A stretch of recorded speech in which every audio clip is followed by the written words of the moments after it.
EEE 319 signals and systems lecture module 3-তে আপনাদের সবাইকে স্বাগত জানাচ্ছি। আজকে আমরা যে লেকচার নিয়ে আলোচনা করব, লেকচারের যে টপিকগুলো নিয়ে আলোচনা করব সেগুলোর মধ্যে একটা হচ্ছে ইম্পালস রেসপন্স, তার পরবর্তীতে আছে কন্টিনিউয়াস টাইম কনভলিউশন এবং ডিসক্রিট টাইম কনভলিউশন। সবার প্রথমেই আমি লেকচারে চলে যাব। প্রথমেই যে বিষয়টি নিয়ে আলোচনা করব সেটি হচ্ছে ইম্পালস রেসপন্স। ইম্পালস রেসপন্সে আমরা দেখতে পাচ্ছি আমাদের একটি এলটিআই সিস্টেম রয়েছে এবং সেই এলটিআই সিস্টেমের ইনপুটে রয়েছে ইউনিট ইম্পালস ফাংশন। এখানে যে ডেলটি দেওয়া আছে, এই ডেলটিটি মূলত হচ্ছে ইউনিট ইম্পালস ফাংশন। তাহলে একটি এলটিআই সিস্টেমের ইনপুটে আমরা যদি একটি ইউনিট ইম্পালস ফাংশন অথবা ডিরেক্ট ডেল্টা ফাংশন আমরা ইনপুটে দেই, তাহলে সেই এলটিআই সিস্টেমের আউটপুটে যে নতুন একটি ফাংশন অথবা নতুন একটি সিগন্যাল পাওয়া যাবে, অর্থাৎ এইচ অফ টি, এটিই হচ্ছে মূলত ইম্পালস ফাংশন অথবা ইম্পালস রেসপন্স। তাহলে ইম্পালস রেসপন্স হচ্ছে এলটিআই সিস্টেমের আউটপুট। এখানে ইম্পালস বলতে আমরা বোঝাচ্ছি ইউনিট ইম্পালস ফাংশনকে এবং রেসপন্স বলতে বোঝাচ্ছি এলটিআই সিস্টেমের ইনপুটে এই ইউনিট ইম্পালস ফাংশন দেওয়ার ফলে যে আউটপুটটি তৈরি হচ্ছে সেটাই হচ্ছে মূলত ইম্পালস রেসপন্স। অর্থাৎ LTI system unit impulse function ইনপুটে পাওয়ার পর কিভাবে রেসপন্ড করছে সেটাই মূলত ইম্পালস রেসপন্স। এখন আলাদা আলাদা এলটিআই সিস্টেমের জন্য আমাদের এইচটি অর্থাৎ ইম্পালস রেসপন্স কিন্তু ডিফারেন্ট হবে। অর্থাৎ আমাদের যদি ভিন্ন ভিন্ন এলটিআই সিস্টেম ইউজ করি আমরা, তাহলে সেক্ষেত্রে এইচটি অর্থাৎ ইম্পালস রেসপন্সও পৃথক হবে। এইচ1, এইচ2টি, এইচ3টি, এভাবে আলাদা আলাদা আমরা সিগন্যাল পাবো, অর্থাৎ ইম্পালস রেসপন্স পাবো। এখানে আমি বারবার এলটিআই সিস্টেমের কথা বলছি, কিন্তু এলটিআই সিস্টেম এটি নতুন একটি টার্ম যেটির সাথে এখনও আমরা পরিচিত নই। এলটিআই সিস্টেমের ফুল ফর্ম হচ্ছে linear time invariant system.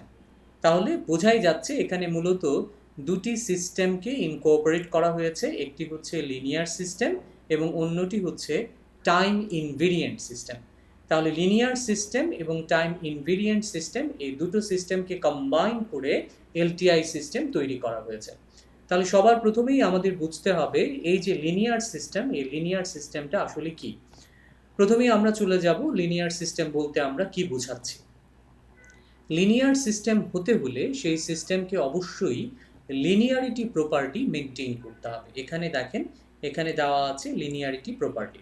Linearity প্রপার্টিতে যেটা বলা হচ্ছে সেটা হচ্ছে কোনো একটি সিস্টেমের ইনপুট যদি হয় এক্স অফ টি এবং আউটপুট যদি হয় ওয়াই অফ টি, তাহলে ইনপুটটি দুটি ইনপুট নিয়ে তৈরি, অর্থাৎ এক্স অফ টি এটি দুটি সিগন্যালের সমন্বয়ে তৈরি। একটি হচ্ছে x1t এবং একটি হচ্ছে x2t। x1t এর করসপন্ডিং আউটপুট হচ্ছে y1t এবং x2t এর করসপন্ডিং আউটপুট হচ্ছে y2t। এখন লিনিয়ারিটি প্রপার্টি অনুযায়ী আমরা যদি ইনপুট x1t এর সাথে একটি স্কেলার ভ্যালু আলফা মাল্টিপ্লাই করি, তাহলে আউটপুটে x1t এর যে করসপন্ডিং আউটপুট আছে অর্থাৎ y1t, সেই y1tর সাথেও সেই একই স্কেলার ভ্যালু আলফা মাল্টিপ্লাইড হবে। ঠিক একইভাবে আমাদের যে ভিন্ন আরও একটি ইনপুট ছিল x2t, তার সাথে আমরা আরও একটি স্কেলার ভ্যালু বেটা মাল্টিপ্লাই করেছি। তাহলে সেক্ষেত্রে x2t এর যে করসপন্ডিং আউটপুট আছে অর্থাৎ y2t, তার সাথেও এই বেটা এই স্কেলার ভ্যালুটি মাল্টিপ্লাই হবে। তাহলে লিনিয়ারিটি প্রপার্টি অনুযায়ী আমরা ইনপুটে যে স্কেলার ভ্যালু দিয়ে ইনপুটকে মাল্টিপ্লাই করব, আউটপুট সেই একই স্কেলার ভ্যালু দিয়ে মাল্টিপ্লাইড হবে, তবেই সেটিকে আমরা লিনিয়ারিটি বলতে পারি। লিনিয়ারিটি বোঝার সবচেয়ে সহজ বুদ্ধি হচ্ছে যে আমরা অনেক আগে পড়েছি, অহমের সূত্র পড়ে এসেছি। অহমের সূত্রে আমরা বলেছি যে রেজিস্ট্যান্স যদি ফিক্স থাকে, অর্থাৎ ফিক্সড টেম্পারেচারে একটা পার্টিকুলার ম্যাটেরিয়ালের জন্য আমাদের রেজিস্ট্যান্সের ভ্যালু ফিক্সড, তাহলে রেজিস্ট্যান্সের ভ্যালু ফিক্সড থাকলে ভোল্টেজ এবং কারেন্টের প্রপোর্শন সমান, অর্থাৎ ভোল্টেজ এবং কারেন্ট প্রপোর্শনাল। তাহলে এই যে রিলেশনশিপ ভোল্টেজ এবং কারেন্টের মধ্যে যে রিলেশনশিপ, এটি মূলত একটি লিনিয়ার রিলেশনশিপ। কীভাবে সেটা আমরা বলতে পারি, আমরা যদি এটাকে একটু গ্রাফিক্যালি দেখবার চেষ্টা করি তাহলে আমরা বলতে পারি যে আমরা যদি একটি গ্রাফ নিই যেখানে আমাদের এক্স এক্সিসে আছে ভোল্টেজ, যেটিকে আমরা ভোল্ট দিয়ে প্রকাশ করতে পারি, যেটির ইউনিট হচ্ছে ভোল্ট, এবং ওয়াই এক্সিসে আমরা কারেন্ট রাখতে পারি, যেখানে কারেন্টের ইউনিট হচ্ছে মিলি অ্যাম্পিয়ার। এখন আমরা যদি 2 ভোল্ট ইনপুটে দেই তাহলে ধরি আমি আউটপুটে যে কারেন্টটা পাচ্ছি সেটা হচ্ছে 2 মিলি অ্যাম্পিয়ারের কারেন্ট পাচ্ছি। এখন ইনপুটে যে 2 ভোল্ট ছিল সেই 2 ভোল্টের সাথে আমি যদি একটা স্কেলার ভ্যালু 2 মাল্টিপ্লাই করি তাহলে আমাদের ভোল্টেজ হয়ে যাচ্ছে 4 ভোল্ট। তাহলে ইনপুটে আমি 2 স্কেলার ভ্যালু দিয়ে মাল্টিপ্লাই করার কারণে আউটপুটে আমার যে কারেন্ট আছে সেটিও সেই একই স্কেলার ভ্যালু দিয়ে মাল্টিপ্লাই পাবে, অর্থাৎ 2 মিলি অ্যাম্পিয়ার এখন হয়ে যাবে 4 মিলি অ্যাম্পিয়ার।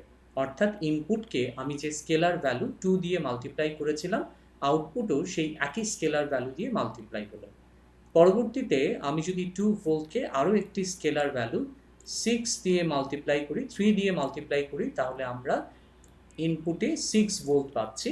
তাহলে ইনপুট যে প্রপোর্শনে বাড়বে আউটপুটও সেই একই প্রপোর্শনে বাড়বে, অর্থাৎ আমরা এখানে কারেন্ট পাবো 6 মিলি অ্যাম্পিয়ার। তাহলে এখানে এই 2 volt 2 milli ampere, 4 volt 4 milli ampere এবং 6 ভোল্ট 6 মিলি অ্যাম্পিয়ারের জন্য আমরা যে পয়েন্টগুলো পাচ্ছি সে পয়েন্টগুলোকে আমরা যদি কানেক্ট করি তাহলে এটি একটি লিনিয়ার কার্ভ তৈরি হচ্ছে, অর্থাৎ ভোল্টেজ এবং কারেন্টের মধ্যে সম্পর্ক হচ্ছে লিনিয়ার।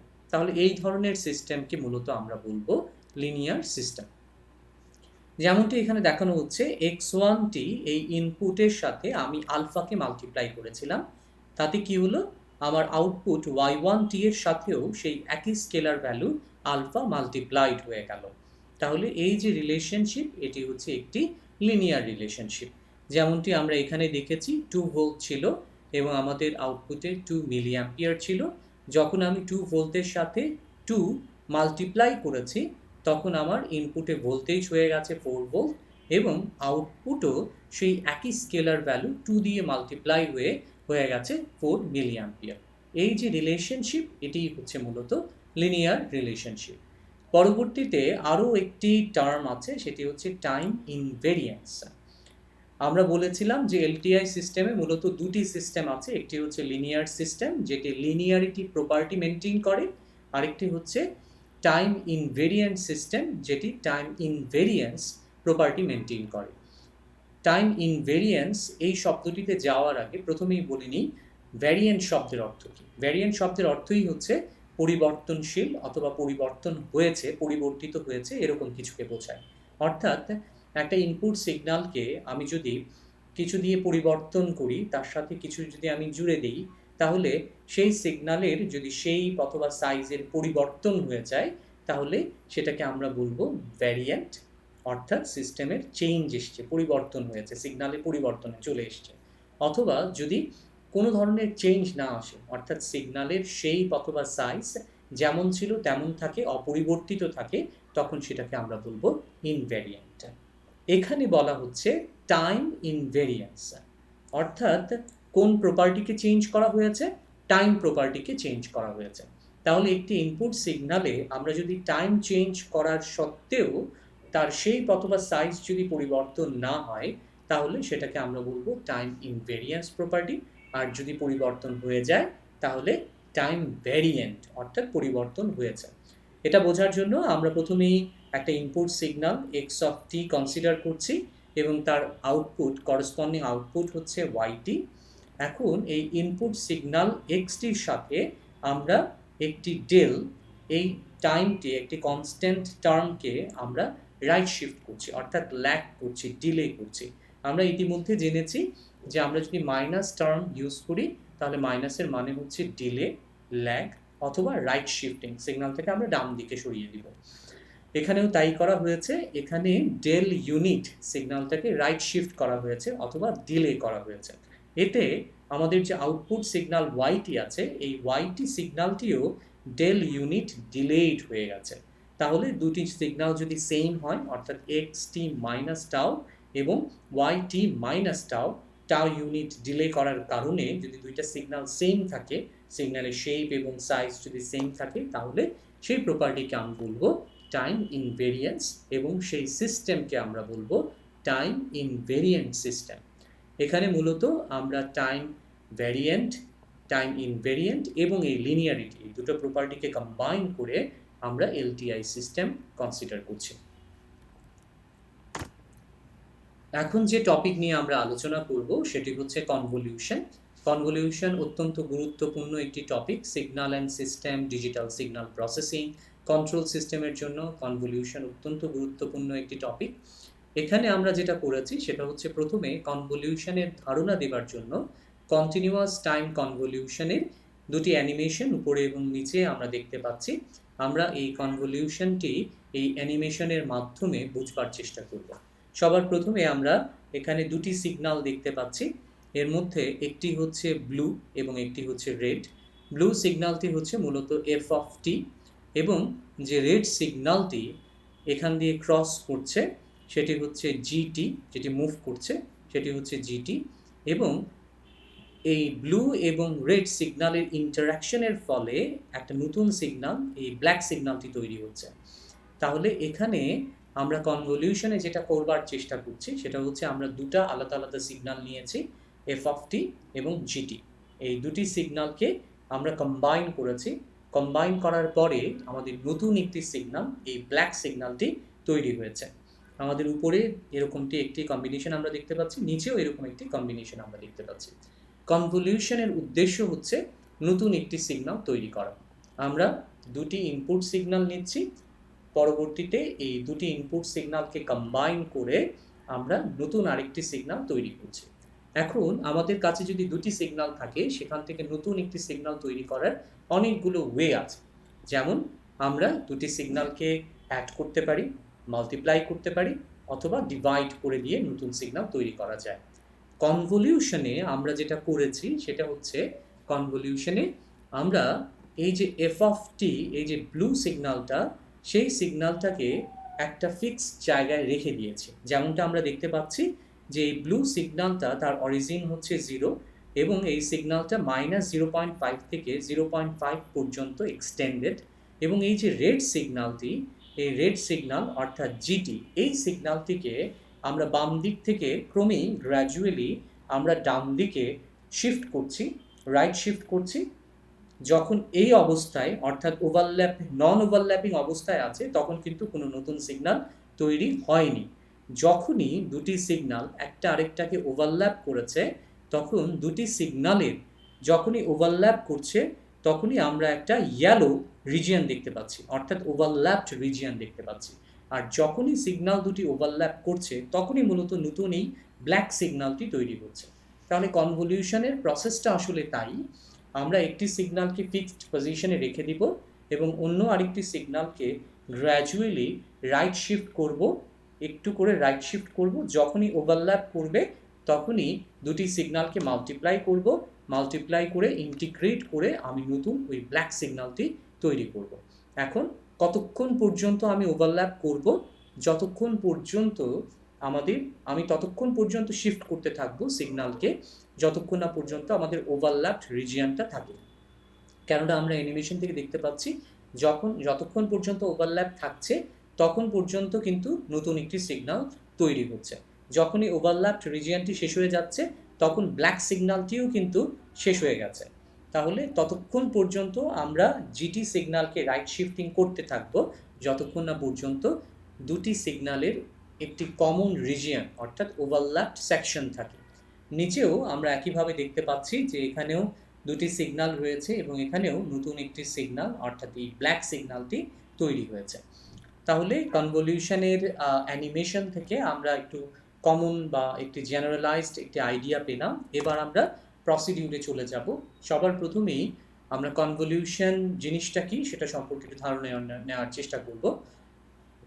কনভলিউশনে মূলত আমাদের দুটি সিগন্যাল প্রয়োজন হবে, একটি হচ্ছে এক্স অফ টি, এটি হচ্ছে এলটিআই সিস্টেমের ইনপুট সিগন্যাল, এবং এলটিআই সিস্টেমের ইম্পালস রেসপন্স এইচ অফ টি, এটা ইতিমধ্যে আমরা দেখে এসেছি। এইচ অফ টি হচ্ছে এলটিআই সিস্টেমের ইম্পালস রেসপন্স, এবং এলটিআই সিস্টেমের আউটপুট হচ্ছে ওয়াইটি। এখন এই ওয়াইটি পাওয়ার জন্য আমাদের কি করতে হবে? ওয়াইটি পাওয়ার জন্য এইচটি অর্থাৎ এলটিআই সিস্টেমের ইম্পালস রেসপন্স এবং এক্স অফ টি অর্থাৎ এলটিআই সিস্টেমের ইনপুট, এই দুটা সিগন্যালকে কনভলভ করতে হবে। এখানে আমরা যে স্টার সাইনটি দেখতে পাচ্ছি এটি মূলত কনভলিউশন অপারেটর, অর্থাৎ এই অপারেটরের মাধ্যমে আমরা কনভলভ করি, দুটি সিগন্যালকে কনভলভ করি। এখন কনভলিউশনের এখানে আমরা এই বক্সের ভেতরে, রেড বক্সের ভেতরে আপনারা দেখতে পাচ্ছেন এখানে কনভলিউশন, কন্টিনিউয়াস টাইম কনভলিউশনের ফর্মুলাটি দেওয়া আছে। যেমন বলা হচ্ছে এক্স টাউ এবং এইচ টি মাইনাস টাউ, এই দুটি সিগন্যালের যে প্রোডাক্ট, দুটি সিগন্যালকে মাল্টিপ্লাই করার পরে তাদের যদি আমরা ইন্টিগ্রেট করি মাইনাস ইনফিনিটি থেকে প্লাস ইনফিনিটি পর্যন্ত, তাহলে সেক্ষেত্রে আমরা নতুন একটি সিগন্যাল ওয়াইটি পাবো, অর্থাৎ ওয়াইটি হচ্ছে এইচটি এবং এক্স অফ টি এর কনভলিউশন। এখন কনভলিউশন এই জিনিসটা কেন প্রয়োজন বা এই অপারেশনের ফিজিক্যাল সিগনিফিক্যান্স কি, সেটা বোঝার জন্য আমাদের প্রথমেই মনে রাখতে হবে কনভলিউশনের মতো আরও কিন্তু বেশ কিছু অপারেশন রয়েছে। যেমন একটি হচ্ছে ক্রস কোরিলেশন, অন্যটি হচ্ছে অটো কোরিলেশন। আমরা চেষ্টা করব যে আমাদের এই অল্প সময়, সীমিত সময়ের মধ্যে আমরা যদি সময় সুযোগ পাই তাহলে অটো কোরিলেশন এবং ক্রস কোরিলেশন দেখবার। তবে পদ্ধতিগত যে বিষয়টি সেখানে কনভলিউশনের সাথে খানিকটা মিল আছে ক্রস কোরিলেশন এবং অটো কোরিলেশনে, সেজন্য কনভলিউশন প্রসেসটা বোঝা খুবই গুরুত্বপূর্ণ। কনভলিউশনে আমরা কি করছি? আমরা দুটো সিগন্যাল নিয়েছি, দুটো সিগন্যালকে ওভারল্যাপ করে মাল্টিপ্লাই করে ইন্টিগ্রেট করে আমরা নতুন একটি সিগন্যাল তৈরি করছি। এখানে এই যে কনভলিউশন, এই কনভলিউশনটি এখানে আমরা শুধুমাত্র এলটিআই সিস্টেমের কথা বলছি। তার মানে কি এলটিআই সিস্টেমেই কেবলমাত্র কনভলিউশন করা যায়, অন্য সিস্টেমে যায় না? যেমন আমরা বেশ কিছু সিস্টেম দেখে এসেছি, linear system, non linear system, causal, non causal system আমরা দেখেছি। সেই সিস্টেমগুলোতে কি আমরা কনভলিউশন অ্যাপ্লাই করতে পারবো না? না, আমরা অন্যান্য এলটিআই বাদে অন্য কোনো ধরনের সিস্টেমে আমরা কনভলিউশন অ্যাপ্লাই করতে পারবো না। কেননা কনভলিউশন করাই হয় মূলত যে এলটিআই সিস্টেমের আউটপুট ওয়াইটি তৈরি করার জন্য, যাতে কনভলিউশন থেকে আমরা বুঝতে পারি যে ইম্পালস রেসপন্স, এলটিআই সিস্টেমের যে ইম্পালস রেসপন্স আছে সেটি ইনপুট সিগন্যালের সাথে কনভলভ করে নতুন যে আউটপুট সিগন্যালটি তৈরি করছে, সেই আউটপুট সিগন্যাল থেকে আমরা এলটিআই সিস্টেমের বিহেভিয়ার বা ক্যারেক্টারিস্টিক্স সম্পর্কে আমরা একটা ধারণা দিতে পারি, আমরা ব্যাখ্যা করতে পারি যে কিভাবে এই আউটপুটটি তৈরি হলো। এবং আমরা এই ইম্পালস রেসপন্স থেকে মূলত আমরা বের করতে পারি যে ইনপুট এবং আউটপুট অর্থাৎ এক্সটি এবং ওয়াইটির মধ্যে যে রিলেশন সেটা কেমন, সেটা আমরা ব্যাখ্যা করতে পারি। তাহলে এই হচ্ছে কনভলিউশনের ফিজিক্যাল সিগনিফিক্যান্স। এখন কনভলিউশনটা আমরা কোথায় আসলে ব্যবহার করি? কনভলিউশনটা অনেক জায়গায় ব্যবহার করা হয়, যেমন প্রবাবিলিটিতে ব্যবহার করা হয়, স্ট্যাটিস্টিক্সে ব্যবহার করা হয়, আমরা ন্যাচারাল ল্যাঙ্গুয়েজ যে processing, voice, image processing, signal processing, এসব জায়গায় কনভলিউশনের ব্যাপক ব্যবহার বা প্রয়োগ রয়েছে। এখন আমরা যেটা করব সেটা হচ্ছে কন্টিনিউয়াস টাইম কনভলিউশনের প্রসিডিউর দেখার চেষ্টা করব, কিভাবে আমরা দুটো কন্টিনিউয়াস টাইম সিগন্যাল থেকে আউটপুটে একটি ওয়াইটি সিগন্যাল তৈরি করতে পারি কনভলিউশনের মাধ্যমে। কন্টিনিউয়াস টাইম কনভলিউশনের ইকুয়েশন ইতিমধ্যে আমরা দেখেছি, yt equal to integration minus infinity two plus infinity x tau h t minus tau D tau. Procedure basically যেটা, সেটা হচ্ছে প্রথম স্টেপেই আমাদের যেটা করতে হবে সেটা হচ্ছে এই যে এখানে ইন্ডিপেন্ডেন্ট টাইম ভ্যারিয়েবল স্মল টি আছে, এখানে ইন্ডিপেন্ডেন্ট টাইম ভ্যারিয়েবল স্মল টি আছে, সেটিকে একটি ডামি ভ্যারিয়েবল টাউ দিয়ে রিপ্লেস করতে হবে। এটি কেন আমরা করছি? বেসিক্যালি আমাদের এলটিআই সিস্টেমের ইনপুটে এবং এলটিআই সিস্টেমের ইম্পালস রেসপন্স হিসেবে যে দুটি সিগন্যাল দেওয়া আছে তার মধ্যে একটি হচ্ছে এক্স অফ টি, এখানে আমাদের independent time variable small t দেওয়া আছে, এখানেও independent time variable small t দেওয়া আছে। কিন্তু আমাদের যে ইকুয়েশন, সেই ইকুয়েশনে আছে x tau h t small t minus tau, তার মানে এখানে কোথাও কিন্তু এক্স অফ টি নেই। তাহলে কি করতে হবে, এক্স অফ টি কে এক্স অফ টাউ এ পরিণত করতে হবে। ঠিক তেমনি এইচ টি কে এইচ টাউ এ পরিণত করতে হবে।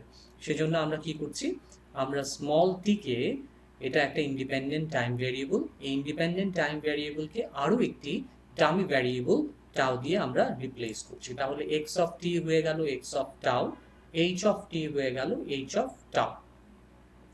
পরবর্তী স্টেপে আমরা দেখতে পাচ্ছি, এখন আমরা একটু ইকুয়েশনের দিকে তাকাই। আমাদের ইকুয়েশনে চেয়েছিল এক্স অফ টাউ, আমরা স্টেপ 1 শেষে ইতিমধ্যে কিন্তু আমরা এক্স অফ টাউ পেয়ে গেছি। তাহলে এই অবস্থায় আমরা এক্স অফ টাউকে রেখে দিব। এক্স অফ টাউ নিয়ে আর কোনো ধরনের কাজ করার কোনো প্রয়োজন নেই। আমরা ফাংশন করব, অপারেশন করব এখন এইচ টাউ এর উপরে, কেননা আমাদের ইকুয়েশনে চাওয়া হয়েছে এইচ টি মাইনাস টাউ। এই এইচ টি মাইনাস টাউটা নিয়ে আসতে হবে। এখন যেহেতু টাউ এর সাথে একটা মাইনাস সাইন আছে, তাহলে দেখেই বোঝা যাচ্ছে আমরা এখানে টাইম রিফ্লেকশন করব। টাইম রিফ্লেকশন করার অর্থ হচ্ছে সিগন্যালটাকে আমরা অরিজিনকে ধরে আমরা সিগন্যালটাকে উল্টে দিব, এক্স এক্সিসে সিগন্যালটাকে উল্টে দিব, অর্থাৎ ডান পাশ চলে আসবে বাম পাশে, বাম পাশ চলে আসবে ডান পাশে। এটা হচ্ছে টাইম রিফ্লেকশন অথবা টাইম রিভার্সাল প্রসেস। এই প্রসেসটার সাথেও আমরা পরিচিত। স্টেপ 3 তে আমরা যেটা করব সেটা হচ্ছে আমরা টাইম শিফটিং করব। এখানে দেখেন, এখানে টি, এই টিটা হচ্ছে শিফটিং ইউনিট, অর্থাৎ কত ইউনিট আমি সিগন্যালটাকে শিফটিং করব। আর এখানে যে টাউটা আছে, এই টাউটা আমি ইতিমধ্যে বলেছি ইন্ডিপেন্ডেন্ট টাইম ভ্যারিয়েবল। তাহলে আপাত দৃষ্টিতে দেখে মনে হচ্ছে যে এইচ মাইনাস টাউ আছে, এখানে টির আগে একটা প্লাস আছে, সুতরাং এখানে বোধহয় লেফট শিফটিং করা হয়েছে। আমরা জানি লেফট শিফটিং মানে হচ্ছে প্লাস, প্লাস সাইন দিয়ে আমরা বুঝি অ্যাডভান্স, লিড অথবা লেফট শিফটিং, সিগন্যালটা বাম দিকে সরে যাবে। কিন্তু আমরা যদি অ্যানিমেশনটার কথা চিন্তা করি, তাহলে আমাদের মাথায় রাখতে হবে আমরা যদি সিগন্যালটাকে বাম দিকে সরিয়ে দিই, তাহলে কিন্তু কখনোই দুটি সিগন্যালে ওভারল্যাপ হবে না। দুটি সিগন্যালকে ওভারল্যাপ করতে হলে অবশ্যই সিগন্যালকে ডান দিকে সরাতে হবে। একটা সিগন্যাল ফিক্সড, আরেকটা সিগন্যালকে গ্র্যাজুয়ালি ডান দিকে সরিয়ে ওভারল্যাপ করতে হবে। তার মানে আমাদের এখানে যেটা করতে হবে সেটা হচ্ছে রাইট শিফটিং, লেফট শিফটিং নয়।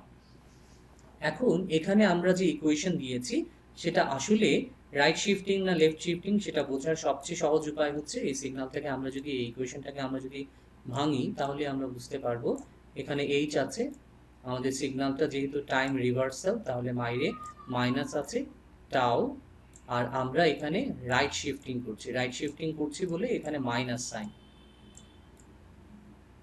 তাহলে এখান থেকে আমরা খুব সহজেই বুঝতে পারছি মাইনাস টাউ মাইনাসে মাইনাসে প্লাস হয়ে গেল, তাহলে এইচ টি মাইনাস টাউ।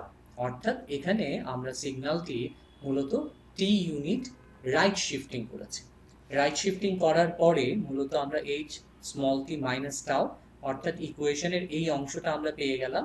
এখন আমাদের স্টেপ 1 শেষে আমরা এক্স অফ টাউ যেটা পেয়েছিলাম, এবং স্টেপ 3 শেষে আমরা H small t minus tau যেটা পেয়েছি, এই দুটা সিগন্যালকে আমরা মাল্টিপ্লাই করে দিব। মাল্টিপ্লাই করে এই অংশটা আমরা পেলাম। আমাদের লাস্ট যে স্টেপ 5, সেটি হচ্ছে ইন্টিগ্রেশন। সেই ইন্টিগ্রেশনে আমরা দেখতে পাচ্ছি এক্স টাউ এবং এইচ টি মাইনাস টাউকে ইন্টিগ্রেট করা হয়েছে মাইনাস ইনফিনিটি থেকে প্লাস ইনফিনিটি পর্যন্ত। এটাই হচ্ছে মূলত আমাদের কনভলিউশন, কন্টিনিউয়াস টাইম কনভলিউশনের প্রসেস। আমরা একটু দেখে নিতে চাই যে আমাদের রেকর্ডিং ঠিকভাবে হচ্ছে কিনা। আমাদের রেকর্ডিং চলছে। আমরা ফিরে যাব আমাদের লেকচারে। এবার আমরা কন্টিনিউয়াস টাইম কনভলিউশনের একটি এক্সাম্পল দেখতে চাই। এখানে আমাদের প্রবলেমে বলা আছে এক্স অফ টি এবং এইচ অফ টি এই দুটি সিগন্যাল দেওয়া আছে, ওয়াই টি এইটাকে ক্যালকুলেট করতে হবে। অর্থাৎ x of t h of t এই দুটো সিগন্যাল দেওয়া আছে, আমাদের সেখান থেকে কনভলিউশনের মাধ্যমে ওয়াই টি ক্যালকুলেট করতে হবে। তাহলে সবার প্রথমে আমরা একটু আগে যে প্রসিডিউর দেখেছি সেখানে 5টা স্টেপ ছিল। আমরা এখানে সেই 5টা স্টেপে ধাপে ধাপে গ্র্যাজুয়ালি আমরা এই প্রবলেমটা সলভ করব। প্রথম স্টেপে চলে আসি। স্টেপ 1-এ আমরা বলেছিলাম যে ইন্ডিপেন্ডেন্ট টাইম ভ্যারিয়েবল এই স্মল টিকে আমরা একটা ডামি ভ্যারিয়েবল টাউ দিয়ে আমরা রিপ্লেস করব। তাহলে এক্স টি হয়ে গেল এক্স টাউ, এইচ টি হয়ে গেল এইচ টাউ। শুধুমাত্র টি কে টাও করে দিয়েছি, এর বাইরে আর কোনো ধরনের অপারেশন বা চেঞ্জ এখানে করা হয়নি। এবার আমরা স্টেপ 2-তে চলে আসি। আমাদের এক্স টাও প্রয়োজন ছিল, সেটি আমরা ইতিমধ্যে পেয়ে গেছি, সুতরাং এখানে এক্স টাও যেমন ছিল সেভাবে আমরা রেখে দিব। এখন আমরা কাজ করব এইচ টাওকে নিয়ে। তাহলে এইচ টাও এ আমাদের প্রসিডিউরে আমরা দেখেছি যে আমাদের স্টেপ 2 ছিল টাইম রিফ্লেকশন, অর্থাৎ এক্স টাওকে আমাদের এইচ মাইনাস টাও এ পরিণত করতে হবে। এইচ টাওকে এইচ মাইনাস টাও এ পরিণত করতে হবে টাইম রিফ্লেকশনের মাধ্যমে। তাহলে আমাদের সিগন্যালটা ছিল 0 থেকে 1 পর্যন্ত এবং এইচ টাও এর অ্যামপ্লিটিউড অথবা ম্যাগনিটিউড ছিল 1। তাহলে আমরা যখন টাইম রিভার্সাল করি তখন আমাদের অরিজিনটা সেম থাকে, শুধুমাত্র আমাদের সিগন্যালটা ডান দিকের সিগন্যাল বাম দিকে চলে আসে, বাম দিকের সিগন্যাল ডান দিকে চলে আসে। আমরা এখানে তাই করব।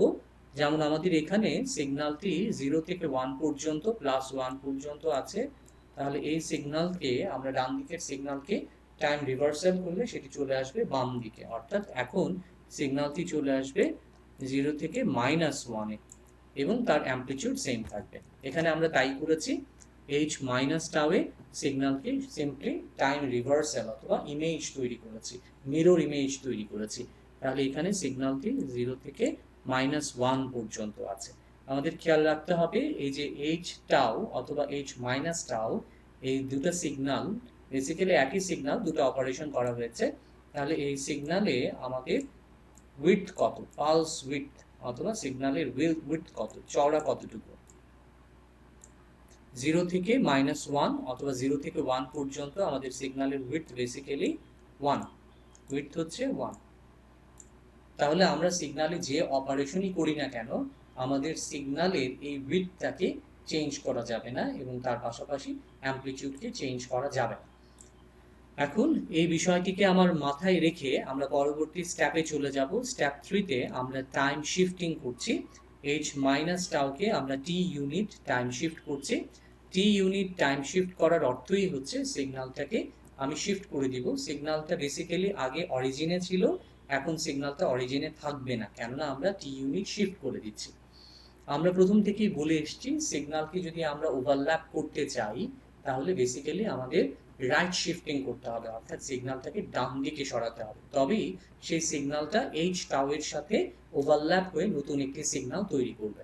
কিন্তু এখানে এই ফিগারে আমরা দেখতে পাচ্ছি এইচ স্মল টি মাইনাস টাও এ, এখানে এটা হচ্ছে আমাদের অরিজিন 0 এবং এই সিগন্যালটি 0-র বাম দিকে সরে গেছে। তাহলে আপাত দৃষ্টিতে মনে হচ্ছে এখানে বোধহয় লেফট শিফটিং হয়েছে, আমরা বাম দিকে সরিয়েছি, কিন্তু বিষয়টা আসলে তা নয়, কেননা টি এর ভ্যালু যদি নেগেটিভ হয় তাহলে সিগন্যালটা আসলে বাম দিক থেকে শুরু হবে, কিন্তু টি এর ভ্যালু যদি আমি পজিটিভ দিই তাহলে সিগন্যালটা রাইট শিফটিং হবে, ডান দিকে সরে যাবে। আমরা বোঝার সুবিধার্থে আমরা বাম দিক থেকেই শুরু করব, যেমনটা আমরা অ্যানিমেশনে দেখেছিলাম যে বাম দিক থেকে সিগন্যালটা গ্র্যাজুয়ালি ডান দিকে গিয়েছে এবং আরেকটি সিগন্যালের সাথে কম্বাইন হয়ে নতুন একটি সিগন্যাল তৈরি হয়েছে। সেটি বোঝার জন্য আমরা প্রথমে সিগন্যাল থেকে শুরু করতে চাই বাম দিক থেকে। তাহলে এখানে আমাদের সিগন্যালের যে পালস আছে সেই পালসের একটা অংশ অর্থাৎ লিমিট, যেটা একটা লিমিট আমরা নিয়েছি স্মল টি, আরেকটা লিমিট আমরা নিয়েছি স্মল টি -1। তাহলে এটা নেওয়ার উদ্দেশ্য কি, যেহেতু আমি টি ইউনিট শিফট করেছি তাহলে সিগন্যালটা 0 থেকে অর্থাৎ অরিজিন থেকে সরে গেছে টি ইউনিট। তাহলে পালসের একটা লিমিট যদি হয় টি তাহলে অন্য লিমিটটা হায়ার লিমিট যদি টি হয় তাহলে লোয়ার লিমিট কত হবে, টি -1। কেন? কারণ আমরা বলেছি যে আমাদের এইচ টি টাও অথবা এইচ মাইনাস টাও এই সিগন্যালটার উইডথ হচ্ছে 1, তাহলে এই 1টা মেনটেইন করতে হবে। সেটা কিভাবে হলো আসলে, আমরা যদি এখন এই সিগন্যালটাকে বের করার চেষ্টা করি, আমরা আপার লিমিট মাইনাস লোয়ার লিমিট দেই, তাহলেই বোঝা যাবে যে আমাদের চড়া যেটা ছিল সেটা অপরিবর্তিত আছে কিনা। যেহেতু সিগন্যালটাকে আমরা শুধুমাত্র শিফট করেছি, আমরা এটাকে অ্যামপ্লিটিউড স্কেলিং করিনি, আমরা এটাকে টাইম স্কেলিং করিনি, সুতরাং সিগন্যালের শেপে কিন্তু কোনো চেঞ্জ আসবে না, অর্থাৎ সিগন্যালের উইডথ যা ছিল তাই থাকবে, কারণ সেটাই আমরা মেনটেন করার চেষ্টা করছি। আমরা যাই নাম দিই না কেন সিগন্যালের উইডথ আমরা চেঞ্জ করতে পারবো না। আমরা এখান থেকে দেখতে পাচ্ছি প্লাসটি মাইনাসটি ক্যান্সেল আউট হয়ে গেছে, আমাদের এখানে আমরা 1 পেয়েছি। অর্থাৎ এটা আপার লিমিট আর লোয়ার লিমিটকে মাইনাস করলে আমাদের উইথ কিন্তু উপরে যা ছিল 1, এখানেও কিন্তু সেই 1ই থাকছে। এখন আমি যদি আপনাদের কোনো সমস্যা দেই, পরীক্ষায় যদি কোনো এরকম কোনো প্রবলেম থাকে যেখানে ওয়েটটা হচ্ছে 2, তাহলে আমাদের আপার লিমিট হবে টি আর লোয়ার লিমিট হবে টি মাইনাস 2। তাহলে এই কাজটা আমরা এখানে করলাম।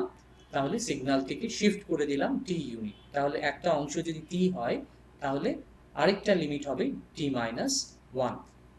স্টেপ 4-এ আমাদের 4 নাম্বার যে কাজটা সেটা হচ্ছে এক্স টাউ এবং এইচ টি মাইনাস টাউকে মাল্টিপ্লাই করে দিতে হবে। এখানে আমরা দেখতে পাচ্ছি এই সিগন্যালে এক্স টাউ এবং এইচ টি মাইনাস টাউ, এখানে দুটো সিগন্যালই মূলত আছে। এই একই টাইম এক্সেসের আন্ডারে এই অংশটা 0 থেকে 2 পর্যন্ত, 0 থেকে 2 পর্যন্ত এখানে আমাদের এক্স টাউ রয়েছে, এক্স টাউ রয়েছে। আর এখানে টি থেকে টি মাইনাস 1 পর্যন্ত যে সিগন্যালটা সেটা হচ্ছে H t minus tau, h t minus tau. তাহলে এই একই টাইম এক্সেসের আন্ডারে আমাদের এক্স টাও আছে, আবার এইচ টি মাইনাস টাও আছে। বেসিক্যালি এই এক্সিসটা টি না, এই এক্সিসটা হচ্ছে টাও এর এক্সিস, এই এক্সিসটা হচ্ছে টাও এর এক্সিস। এখন এই মাল্টিপ্লিকেশন শেষ, আমাদের লাস্ট যে স্টেপটা সেটা হচ্ছে ইন্টিগ্রেশন। তাহলে ইন্টিগ্রেট করতে হলে আমরা অ্যানিমেশনেও দেখেছি এবং আমরা যে কনসেপ্ট, জেনারেলাইজ কনসেপ্ট পেয়েছি সেখানে আমরা বলেছি যে আমাদের একটা সিগন্যাল ফিক্সড থাকবে, সেই সিগন্যালটা হচ্ছে এক্স টাউ।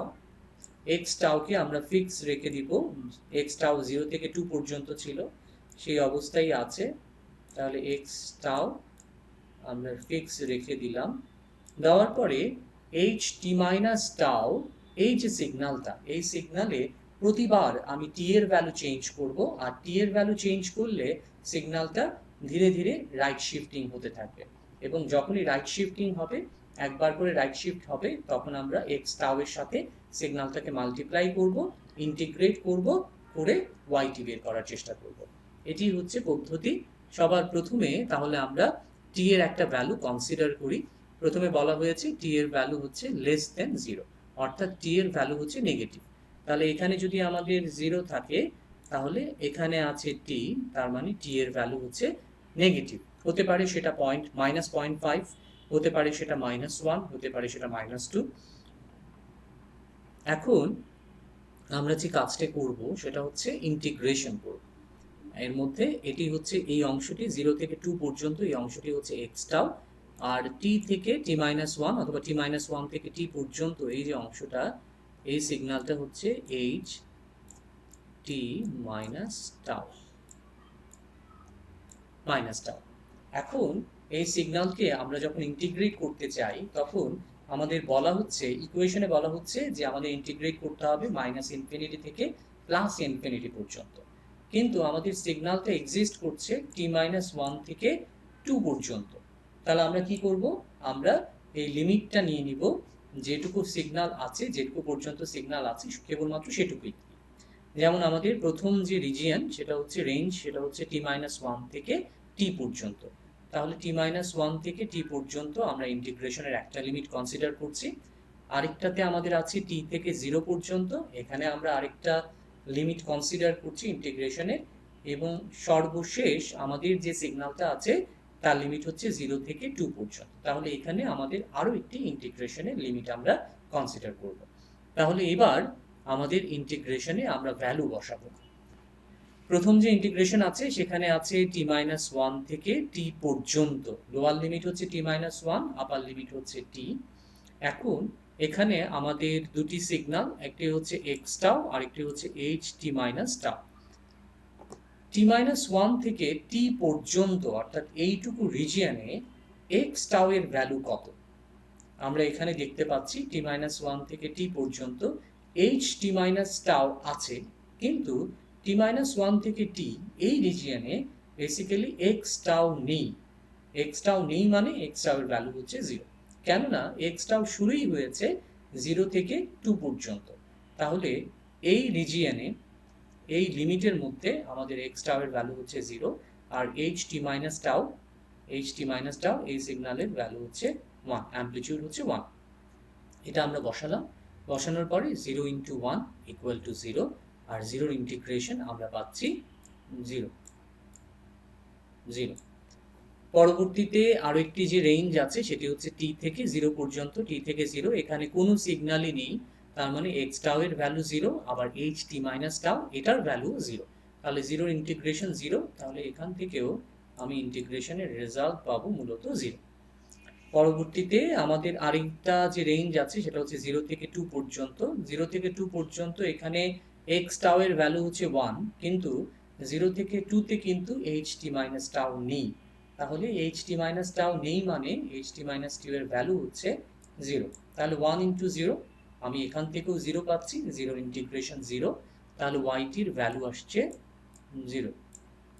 তাহলে আমরা তিনটা ইন্টিগ্রেট করলাম তিনটা লিমিটে, সেখানে তিনটা রেজাল্টই হয়েছে 0, তাহলে ওয়াইটির ভ্যালু পাচ্ছি আমরা 0। এখন এখানে স্বভাবতই প্রশ্ন আসে যে এখানে এতগুলো 0 পাওয়ার পরে কেন আমরা এখানে এই প্রত্যেকটা রিজিয়ন ধরে ধরে প্রত্যেকটা লিমিট ধরে ধরে করেছি। করার উদ্দেশ্য হচ্ছে যে আমরা বোঝাতে চেয়েছি সিগন্যাল দুটি যদি কখনো ওভারল্যাপ না করে, অর্থাৎ তাদের মধ্যে যদি কোনো ওভারল্যাপ রিজিয়ন না থাকে, তাহলে সেক্ষেত্রে আমাদের ইন্টিগ্রেশনের রেজাল্ট হবে 0। তাই আমাদের যতক্ষণ না পর্যন্ত ওভারল্যাপ না হচ্ছে ততক্ষণ পর্যন্ত আমাদের ইন্টিগ্রেশন করার দরকার নেই। এবং ইন্টিগ্রেশনে আমরা কোন লিমিটটা ইউজ করব, যেটুকু রিজিয়ন যেটুকু অংশ আমাদের ওভারল্যাপ হয়েছে কেবলমাত্র সেই অংশটুকুরই আমরা লিমিট কনসিডার করব ইন্টিগ্রেশনের সময়, যেমনটা আমরা নিচে করেছি। প্রথমে আমাদের কেস 1 এ টি এর ভ্যালু ছিল লেস দেন 0, কেস 2 তে টি এর ভ্যালু আমরা আরেকটু বাড়িয়েছি, অর্থাৎ সিগন্যালটাকে আরো খানিকটা ডান দিকে আমি সরিয়েছি। এখন সিগন্যালটার ভ্যালু হচ্ছে টি এর ভ্যালু হচ্ছে 0 বড় 1 এর ছোট, অর্থাৎ 1 আর 0 মাঝামাঝি। তাহলে আমরা ধরে নিতে পারি এই হচ্ছে আমাদের অরিজিন, এই হচ্ছে 1, তাহলে এটি হচ্ছে আমাদের টি। তাহলে এখানে আমরা ধরে নিতে পারি যে টি এর ভ্যালু হচ্ছে 0.5 প্লাস 0.5, আমরা ধরে নিচ্ছি আমরা অ্যাজিউম করে নিচ্ছি। তাহলে টি এর ভ্যালু যদি 0.5 হয়, তাহলে টি মাইনাস 1 এর ভ্যালু হবে, খুব সহজভাবে আমরা বলে দিতে পারি মাইনাস 0.5, কারণ মাইনাস 0.5 হলে তবেই এই পার্থক্যটা হবে হচ্ছে 1, এই পালস উইডথটা হবে 1 এর সমান, এখন এই যে টি মাইনাস 1 থেকে টি পর্যন্ত এই পুরো অংশটা কি ওভারল্যাপ করেছে? না, পুরো অংশটা ওভারল্যাপ করেনি, কেননা টি মাইনাস 1 থেকে 0 এই অংশে আমাদের এইচ টি মাইনাস টাউ থাকলেও এইচ টি মাইনাস টাউ এই অংশে এইচ টি মাইনাস টাউ এর ভ্যালু হচ্ছে 1, কিন্তু টি মাইনাস 1 থেকে 0 পর্যন্ত এক্স টাউ এর ভ্যালু হচ্ছে 0। তাহলে যেহেতু এখানে ওভারল্যাপ করেনি, তাহলে ইন্টিগ্রেশনের রেজাল্ট কিন্তু 0 চলে আসবে। তাই এখানে আমরা ইন্টিগ্রেশনের লিমিটটা কনসিডার করব না। কিন্তু 0 থেকে টি পর্যন্ত এখানে কিন্তু দুটো সিগন্যাল, অর্থাৎ এইচ টি মাইনাস টাউ এবং 0 থেকে 2 পর্যন্ত যেহেতু আমাদের এক্স টাউ আছে, সুতরাং এই দুটো সিগন্যাল এখানে 0 থেকে টি পর্যন্ত ওভারল্যাপ করেছে। আমি ওভারল্যাপড রিজিয়নটাকে রেড মার্ক করে রেখেছি বোঝার সুবিধার্থে। তাহলে এখন আমি লিমিটটা কনসিডার করেছি, প্রথমেই আমি ফর্মুলাটা বসিয়ে দিলাম। এই ফর্মুলাতে আমাদের লিমিট হচ্ছে 0 থেকে টি, যেটুকু অংশ ওভারল্যাপ করেছে। এখন এই 0 থেকে টি পর্যন্ত এক্স টাউ এর ভ্যালু বা অ্যামপ্লিটিউড হচ্ছে 1, আবার এইচ টি মাইনাস টাউ এটার অ্যামপ্লিটিউডও হচ্ছে 1, তাহলে 1 ইন্টু 1 ইকুয়াল টু 1, তাহলে 1 ইন্টু ডি টাউ, তাহলে সেখান থেকে ডি টাউ এর ইন্টিগ্রেশন আমি পাচ্ছি টাউ, আর আমাদের লিমিটটা হচ্ছে 0 থেকে টি পর্যন্ত, তাহলে আমরা আপার লিমিট মাইনাস লোয়ার লিমিট করলে পাবো টি মাইনাস 0 অর্থাৎ টি। তাহলে কেস 2 থেকে আমি ওয়াইটির যে ইকুয়েশন পাচ্ছি সেটি হচ্ছে টি। এবার আমরা কেস 3 তে চলে আসব। কেস 3 তেও আমরা বেসিক্যালি একই কাজ করব, আমরা টি এর ভ্যালু একটু বাড়াবো, অর্থাৎ টি কে আরো একটু রাইট শিফটিং করব। এবার আমরা টি এর ভ্যালু নিয়েছি 1 আর 2 এর মাঝামাঝি, তাহলে এই হচ্ছে 2 এবং এই হচ্ছে 1, তাহলে এখানে আমি টি কে কনসিডার করলাম আর এখানে আমি টি মাইনাস 1 কে কনসিডার করলাম। তাহলে আমি ধরেই নিতে পারি স্মল টি এর ভ্যালু হচ্ছে 1.5। এটা বোঝার সুবিধার্থে আমি কনসিডার করছি টি এর ভ্যালু 1.5 আর টি মাইনাস 1 এর ভ্যালু প্লাস 0.5, তাহলে পালস উইডথটা হবে 1, তাহলে 0.5। তাহলে এখানে আমরা দেখতে পাচ্ছি এই যে রেড অর্থাৎ ওভারল্যাপ পোর্শন, এটাই মূলত h t minus tau, h t minus tau. আর এই যে এই অংশটা 0 থেকে 2 পর্যন্ত, এটি হচ্ছে আমাদের x of tau, x of tau. আর এখানে আমাদের এক্স এক্সিসটা মূলত হচ্ছে টাউ এর, টি এর নয়, কেননা আমরা ভ্যারিয়েবল চেঞ্জ করে নিয়েছি, টি থেকে টাউ করে নিয়েছি। এখন আমরা দেখতে পাচ্ছি টি থেকে টি মাইনাস 1 এই পুরো অংশটাই মূলত এক্স অফ টাউ এর ভেতরে ঢুকে গেছে, অর্থাৎ পুরো অংশটাই ওভারল্যাপ করেছে। তাহলে আমরা লিমিটটা দিয়ে দিব টি মাইনাস 1 থেকে টি পর্যন্ত, কেননা আমরা বলেছি যে যেটুকু অংশ ওভারল্যাপ করবে আমরা লিমিটে সেই লিমিট হিসেবে সেটাকেই কনসিডার করব, সেই ওভারল্যাপ রিজিয়নটাকেই কনসিডার করব। তাহলে টি মাইনাস 1 থেকে টি পর্যন্ত এইচ টি মাইনাস টাউ এর ভ্যালু হচ্ছে 1, আবার এক্স টাউ এর ভ্যালু হচ্ছে 1, তাহলে 1 ইন্টু 1 1 পেলাম, এবং ডেল টাউ ডি টাউ এর ইন্টিগ্রেশন হচ্ছে টাউ, তাহলে আপার লিমিট মাইনাস লোয়ার লিমিট করে দিলে আমরা পাচ্ছি টি মাইনাস টি প্লাস 1। কীভাবে? কারণ আমরা এখানে আপার লিমিট মাইনাস লোয়ার লিমিট করেছি, তাহলে আপার লিমিট হচ্ছে টি আর লোয়ার লিমিট হচ্ছে টি মাইনাস 1, তাহলে আপার লিমিট মাইনাস লোয়ার লিমিট, যেহেতু আর লোয়ার লিমিটের আগে যেহেতু একটা মাইনাস আছে, তাহলে এটা প্লাস হয়ে যাবে, এটা মাইনাস হয়ে যাবে, আর ভেতরের যে মাইনাস 1 আছে এটা হয়ে যাবে প্লাস, তাহলে এখান থেকে আমি পাচ্ছি 1, টি ক্যান্সেল আউট হয়ে যাবে। তাহলে কেস 3 থেকে আমি ওয়াইটির ভ্যালু পাচ্ছি 1, তাহলে এটি হচ্ছে কেস 3 এ ওয়াইটির ইকুয়েশন। এবার আমরা চলে যাব কেস 4 এ। কেস 4 এ আমরা আবার একইভাবে টি এর ভ্যালু আরেকটু বাড়ালাম, অর্থাৎ টিকে আরেকটু রাইট শিফটিং করলাম। টিকে আরেকটু রাইট শিফটিং করলে আমরা দেখতে পাচ্ছি টি এর ভ্যালু বর্তমানে 2 এবং 3 এর মাঝামাঝি, অর্থাৎ আমাদের এখানে যেটুকু অংশ ওভারল্যাপ করেছে সেটুকু হচ্ছে টি মাইনাস 1 থেকে 2 পর্যন্ত। আমরা এটা কিভাবে বুঝলাম? কারণ 0 থেকে 2 পর্যন্ত এই অংশটা বেসিক্যালি আমাদের এক্স টাউ,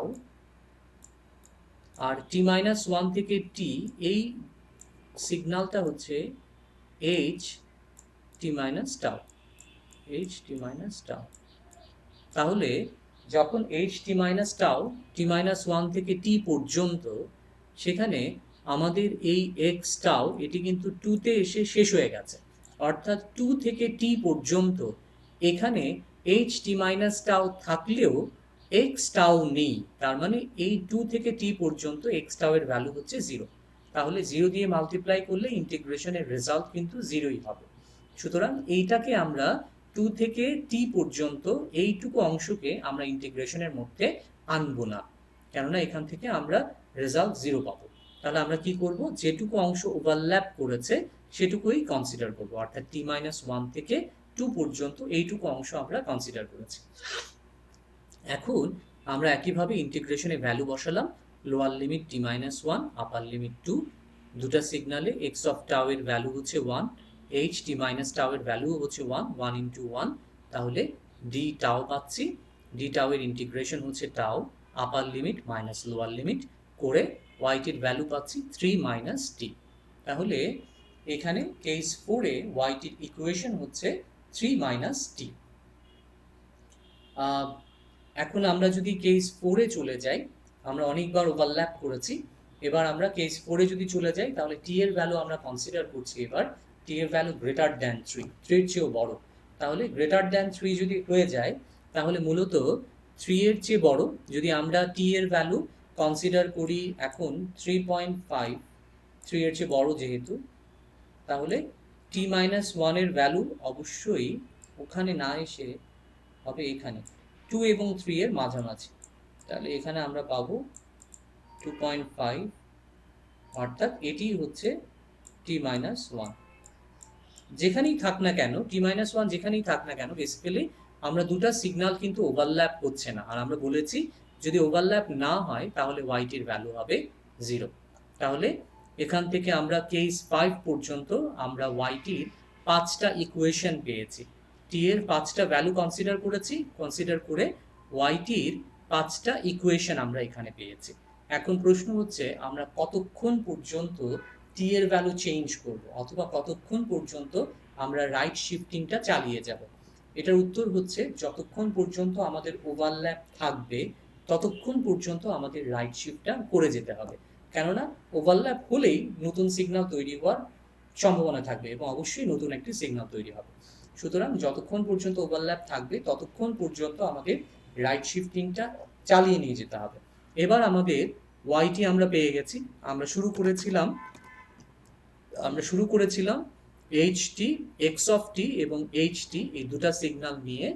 এই দুটা সিগন্যালকে আমরা কনভলভ করে আমরা নতুন একটি সিগন্যাল পেয়েছি এখানে, সেটি হচ্ছে ওয়াইটি।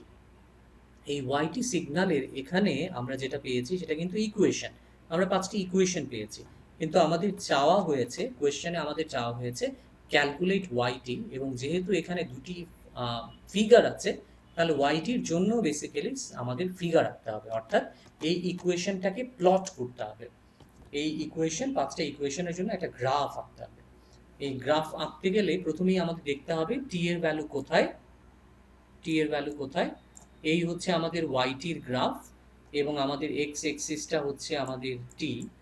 তাহলে আমাদের এটা যেহেতু জিরো, এই অংশটা যেহেতু জিরো, তাহলে জিরোর বাম পাশে আমাদের টি এর ভ্যালু লেস দেন জিরো, অর্থাৎ এক্ষেত্রে টি এর ভ্যালু হচ্ছে নেগেটিভ। তাহলে আমরা এখানে একটা ভ্যালু কনসিডার করি, ধরি এখানে টি এর ভ্যালু হচ্ছে -1, এখানে টি এর ভ্যালু হচ্ছে 1, এখানে টি এর ভ্যালু হচ্ছে 2, এখানে টি এর ভ্যালু হচ্ছে 3, এখানে টি এর ভ্যালু হচ্ছে 4, আমরা ধরে নিলাম। এখন আমরা প্রথমেই আমাদের যে ইকুয়েশনগুলো পেয়েছি সেই ইকুয়েশনগুলো আমরা বসাবার চেষ্টা করি। প্রথমেই আসি, টি এর ভ্যালু লেস দেন 0 হলে ওয়াইটির ভ্যালু হচ্ছে 0। তাহলে ওয়াইটির জন্য এখানে টি এর ভ্যালু লেস দেন 0, তাহলে ওয়াইটির ভ্যালু হচ্ছে 0, অ্যামপ্লিটিউড হচ্ছে 0। এবার আসি টি এর ভ্যালু 0 আর 1 এর মাঝামাঝি, এই হচ্ছে 0, এই হচ্ছে 1, তাহলে 1 আর 0 এর মাঝামাঝি ওয়াইটির ইকুয়েশন হচ্ছে টি, শুধুমাত্র টি দেওয়া আছে। তাহলে এই টি থেকে আমরা আসলে কি বুঝবো? এই ইকুয়েশন থেকে আমাদের একটা গ্রাফ আঁকতে হবে। এই গ্রাফটা আসলে কিসের গ্রাফ? এই গ্রাফটা হচ্ছে মূলত একটা স্ট্রেট লাইন অথবা সরল রেখার গ্রাফ, যেটা আমরা পড়ে এসেছি। আমরা সবাই জানি এই ফর্মুলা, সেটা হচ্ছে y = mx + b। এটি হচ্ছে একটি সরল রেখা অথবা স্ট্রেট লাইনের ইকুয়েশন। এখন এই স্ট্রেট লাইনের ইকুয়েশন, এখানে একটা গ্রাফ অথবা একটা উদাহরণ দেওয়া আছে, উদাহরণ দিয়ে আমরা একটু বুঝবার চেষ্টা করব এখান থেকে কি বলা আছে। এখানে m যেটা, এটা হচ্ছে স্লোপ অথবা ঢাল, x এটা হচ্ছে ভ্যারিয়েবল, আর বিটা হচ্ছে ইন্টারসেপ্ট। তাহলে এই অনুযায়ী আমরা এই গ্রাফ থেকে y এর ভ্যালু বের করার চেষ্টা করি অথবা সরলরেখার সমীকরণ বের করার চেষ্টা করি। সবার প্রথমেই চলে আসি m অর্থাৎ স্লোপে। তাহলে m বিষয়টা কি? m কে আমরা লিখতে পারি del y by del x। del মানেই হচ্ছে ছোট্ট পরিবর্তন, অর্থাৎ একটা বড় ভ্যালু থেকে একটা ছোট ভ্যালু আমি বিয়োগ করলে del y পাবো। তাহলে এখানে কি হচ্ছে, এখানে del y আমি কিভাবে পাবো? y2 একটা বড় ভ্যালু থেকে y1 একটা ছোট ভ্যালু আমরা যদি বিয়োগ করি তাহলে del y পাবো। ঠিক তেমনি del x কিভাবে পাবো? x এর একটা বড় ভ্যালু থেকে আমরা যদি x এর একটা ছোট ভ্যালু বিয়োগ করি তাহলে সেখান থেকে আমরা del x পাবো। এখন এখানে আমরা একটু দেখার চেষ্টা করি, আমাদের এখানে যে স্লোপটা আছে, এই যে এখানে একটা স্লোপ আছে, এই স্লোপ থেকে m এর ভ্যালু আমরা বের করার চেষ্টা করি। এখানে আছে del y, তার মানে y এক্সিসে ভ্যালু। তাহলে বড় ভ্যালু কোথায়? উপরের দিকে। তাহলে এই যে এই পয়েন্টটা আছে, এটা হচ্ছে বড় ভ্যালু, এটা হচ্ছে y2, আর y1 হচ্ছে ছোট ভ্যালু। তাহলে ছোট ভ্যালু কোথায়? এই y এক্সিসের নিচের দিকে, এই যে এখানে, অর্থাৎ 2, এটা হচ্ছে y1। এবার আমরা আসি del x এ x এর বড় একটা ভ্যালু থাকবে আর ছোট একটা ভ্যালু থাকবে। তাহলে বড় ভ্যালু কত? এইদিকে এটাকে যদি আমি x এক্সিসে এখানে আনি তাহলে এখানে আমরা দেখতে পাচ্ছি 1। তাহলে এখানে এটা হচ্ছে 1 হচ্ছে x2 এর ভ্যালু, আর ছোট ভ্যালু কোথায়? এই যে এটা হচ্ছে অরিজিন, এই যে এখানে অরিজিন, এখানে এক্স এবং ওয়াই সবগুলোর ভ্যালুই কিন্তু 0 0, তাহলে এটা হচ্ছে x1। তাহলে এখন আমি ভ্যালু বসাই, একটু আগে আমি বলেছি সবগুলোর মান, এখন আমি ভ্যালু বসাই। y2 এর ভ্যালু হচ্ছে 5, এই যে আমরা দেখতে পাচ্ছি y2 এর ভ্যালু 5, সরি 5। y1 এর ভ্যালু কত? y1 এর ভ্যালু হচ্ছে 2, এই যে y1 এর ভ্যালু হচ্ছে 2। x2 এর ভ্যালু হচ্ছে কত? x2 এর ভ্যালু হচ্ছে 1, এই যে এটাকে আমরা নিচের দিকে নামালে x এক্সিস বরাবর সে কত দূর গেছে, x এক্সিস বরাবর কতটুকু গেছে? 1 ইউনিট, 1 ঘর গেছে। তাহলে x1 এর ভ্যালু হচ্ছে, x2 এর ভ্যালু হচ্ছে 1, আর x1 এর ভ্যালু কত? এই যে এখানে অরিজিনে 0 0, অর্থাৎ x1 এর ভ্যালু হচ্ছে 0। তাহলে এখান থেকে আমরা m এর ভ্যালু বের করতে পারি, m এর ভ্যালু হচ্ছে 3 ডিভাইডেড বাই 1, অর্থাৎ 3, অর্থাৎ 3। তাহলে আমি স্লোপ অথবা ঢালের মান 3 এটা বের করলাম। এবার আসি বি। বি মানে হচ্ছে ইন্টারসেপ্ট, কোন বিন্দুকে সে ছেদ করেছে। দেখেন এখানে ওয়াই এক্সিসে 2 বিন্দুকে এই সরলরেখাটা ছেদ করেছে, 2 বিন্দুকে এই সরলরেখাটা ছেদ করেছে। তাহলে এখানে বির ভ্যালু হবে 2। এখন আমাদের এই যে এম, এই এম এর ভ্যালু পজিটিভ নাকি নেগেটিভ সেটা আমরা কিভাবে বুঝতে পারি? সেটা বোঝার উপায় হচ্ছে, এখানে গ্রাফ দেওয়া আছে। আমাদের এই স্লোপটা যদি উপরের দিকে উঠে যায়, নিচ থেকে উপরের দিকে উঠে যায়, তাহলে আমাদের স্ট্রেট লাইনটা হচ্ছে রাইজিং, অর্থাৎ উপরের দিকে উঠছে, তখন আমাদের স্লোপটা হয়ে যাবে পজিটিভ, অর্থাৎ এম এর ভ্যালু হয়ে যাবে প্লাস। কিন্তু আমাদের স্ট্রেট লাইনটা যদি নিচের দিকে নামে, তাহলে এই আমাদের স্ট্রেট লাইনটা হচ্ছে ফলিং, অর্থাৎ স্লোপ হচ্ছে ফলিং, তখন স্লোপের ভ্যালুটা হয়ে যাবে নেগেটিভ। যদি এরকম কোনো স্লোপ থাকে তাহলে আমরা সেক্ষেত্রে -3 এটা দিতাম, এম এর ভ্যালু দিতাম -3। আচ্ছা, আর যদি আমাদের এরকম হরিজন্টাল লাইন থাকে তাহলে স্লোপের ভ্যালু হচ্ছে 0, আর যদি এরকম স্ট্রেট ভার্টিক্যাল লাইন থাকে তাহলে স্লোপের ভ্যালু হচ্ছে আনডিফাইন্ড। তাহলে এখান থেকে আমরা বুঝতে পারছি যেহেতু আমাদের এই স্লোপটা উপরের দিকে উঠছে, নিচ থেকে উপরের দিকে উঠছে, তাহলে এটা হচ্ছে রাইজিং স্লোপ, তাহলে এম এর ভ্যালু অবশ্যই পজিটিভ হবে, তার মানে +3 হবে। এখন আমরা ইকুয়েশনটা বসিয়ে দিই, y = mx + b। তাহলে এখানে m এর ভ্যালু আমরা বের করেছি +3, আর x হচ্ছে ভ্যারিয়েবল, x এর মান বসালাম, আর b y এক্সিসকে সে 2 বিন্দুতে ইন্টারসেপ্ট করেছে, তাহলে b এর ভ্যালু হচ্ছে +2। তাহলে এই হচ্ছে আমাদের ইকুয়েশন, সরলরেখার সমীকরণ। এখন প্রশ্ন হচ্ছে আমাদের এখানে কেস 2তে আমি ওয়াইটির যে ইকুয়েশন বা ফর্মুলা পেয়েছি সেটি হচ্ছে টি। তাহলে এই টি থেকে আমরা আসলে কি বুঝছি? এখানে আমরা যদি ফর্মুলা বসাই, আমাদের এখানে ভ্যারিয়েবল এক্স ছিল, কারণ এখানে এক্সিসটা হচ্ছে এক্স এক্সিস, কিন্তু আমাদের এখানে এক্সিসটা কিন্তু টাইমের এক্সিস, এটা হচ্ছে টি এর এক্সিস। তাহলে আমাদের ভ্যারিয়েবল চেঞ্জ হয়ে যাবে। তাহলে আমরা ইকুয়েশন লিখি y = m t plus b, এই হচ্ছে আমাদের ইকুয়েশন। এখন এখানে আমরা যদি মান বসাই তাহলে কি হবে? আমাদের এখানে আছে শুধুমাত্র টি, আমাদের আছে শুধুমাত্র টি, তাহলে বি এর ভ্যালু অবশ্যই হতে হবে 0। বিটা কি? ইন্টারসেপ্ট, সে কোন বিন্দুতে ছেদ করেছে। তাহলে বি এর ভ্যালু 0 মানে সে 0 বিন্দুতে ছেদ করেছে। 0 বিন্দুতে ছেদ করা মানে হচ্ছে মূল বিন্দুগামী সরল রেখা, ঠিক আছে? তাহলে মূল বিন্দু দিয়ে গেছে, সে অরিজিন দিয়ে গেছে, কারণ অরিজিনে এক্স এবং ওয়াই দুইটার ভ্যালুই হচ্ছে 0 0। তাহলে বি এর ভ্যালু 0 পেলাম, আর এখানে টি এর সাথে আছে +1, কেননা শুধু টি তো, ওয়াই এর ভ্যালু হচ্ছে শুধু টি, তার মানে এম এর ভ্যালু হচ্ছে +1 ইন্টু টি।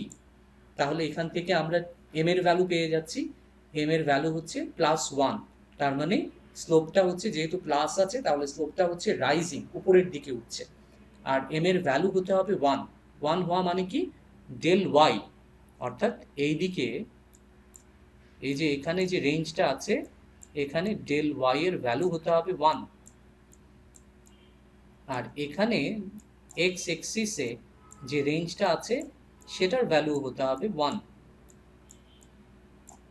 এটা হচ্ছে y2, এটা হচ্ছে y1, এটা হচ্ছে x1, এটা হচ্ছে x2। তাহলে মাইনাস করলে আমরা 1/1 পাচ্ছি। তাহলে m এর ভ্যালু হচ্ছে 1/1 = 1, আর যেহেতু এটা পজিটিভ তাহলে বুঝতে হবে গ্রাফটা উপরের দিকে উঠছে, ঠিক আছে। সেখান থেকে এই বিষয়টা মাথায় রেখে আমরা এখন এই গ্রাফটা আঁকবো yt ইকুয়াল টু টি। এই গ্রাফটা কিভাবে আঁকতে পারি, 0 থেকে 1 পর্যন্ত আমাদের গ্রাফটা হবে রাইজিং, উপরের দিকে উঠবে এবং এটি একটি মূল বিন্দুগামী সরল রেখা হবে এবং এখানে ডেল y এর ভ্যালু হবে আমার 1, এই যে 0 থেকে 1 তার মানে 1, আর এখানে ডেল x এর ভ্যালু হবে 0 থেকে 1 তার মানে 1। তাহলে এখানে আমরা কেস 2তে আমরা এরকম একটা গ্রাফ পেলাম। এবার আমরা কেস 3তে আসি। কেস 3তে আমাদের yটির ভ্যালু হচ্ছে 1, টি এর ভ্যালু 2 আর 1 এর মাঝখানে, এইখানে 2, এই যে এখানে 1, তাহলে এখানে yটির ভ্যালু হচ্ছে 1। 1 মানে কি, আমরা স্লোপের ম্যাক্সিমাম ভ্যালু 1 এ এসে আমরা পেয়েছি 1 পেয়েছি, এই যে এখানে 1 পেয়েছি এবং এখানে এসে ভ্যালুটা কনস্ট্যান্ট রয়ে গেছে, সেজন্য আমরা একটা ডিসি লাইন অথবা কনস্ট্যান্ট একটা লাইন টেনে দিয়েছি, অর্থাৎ এখানে ভ্যালু চেঞ্জ হয়নি, কনস্ট্যান্ট। তাহলে এখানে আমরা কেস 3 থেকে এই ভ্যালুটা পেলাম। এবার আমরা আসি কেস 4-এ। কেস 4-এ 3 আর 2 এর মান, টি এর ভ্যালু 3 আর 2 এর মাঝামাঝি, সেখানে আমরা যে ইকুয়েশন পাচ্ছি সেটি হচ্ছে 3 মাইনাস টি। তাহলে এই 3 মাইনাস টি এর মানে কি, এই যে আমাদের 3 এবং এখানে আমাদের 2 আছে টি এর মান, তাহলে এখানে আমাদের ইকুয়েশন হচ্ছে 3 মাইনাস টি। এটার মানে কি আসলে, তাহলে আমরা এখানে 3 মাইনাস টি এটাকে আমরা যদি বসাই তাহলে আমাদের ইকুয়েশন হচ্ছে y equal to m t plus b, m t plus b. তাহলে আমরা এখানে ইকুয়েশনটাকে রিঅ্যারেঞ্জ করি, 3কে আমরা এই পাশে নিয়ে আসি, তাহলে প্লাস 3 মানে হচ্ছে ইন্টারসেপ্ট, তাহলে সে প্লাস 3 বিন্দুকে ইন্টারসেপ্ট করবে। আর আমাদের এখানে আছে মাইনাস টি, তাহলে মাইনাস টি থাকা মানেই হচ্ছে টি এর সাথে -1 মাল্টিপ্লাই, অর্থাৎ এম এর ভ্যালু হচ্ছে -1। তাহলে মাইনাস থাকার মানেই হচ্ছে আমাদের স্লোপটা উপর থেকে নিচের দিকে নামছে, ফলিং স্লোপ, এবং এম এর ভ্যালু হচ্ছে 1। কিভাবে আমরা বুঝলাম এম এর ভ্যালু 1, কারণ এই যে উপরে ভার্টিক্যাল এক্সিসে আমাদের ডেল ওয়াই এর ভ্যালু হচ্ছে 1, এই যে এখানে 1 আছে, আর ডেল এক্স এর ভ্যালু 3 মাইনাস 2 অর্থাৎ 1।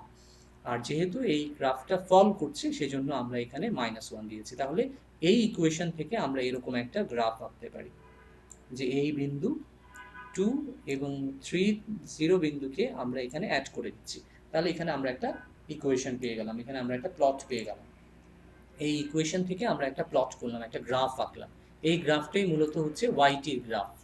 এবং আমরা যদি টি এর ভ্যালু গ্রেটার দ্যান 3 নেই, অর্থাৎ 3 আর 4 এর মাঝখানে আমাদের ওয়াইটির ভ্যালু হচ্ছে 0, ওয়াইটির ভ্যালু হচ্ছে 0, তাহলে এখান থেকে আমরা এই জিনিসটা বের করলাম।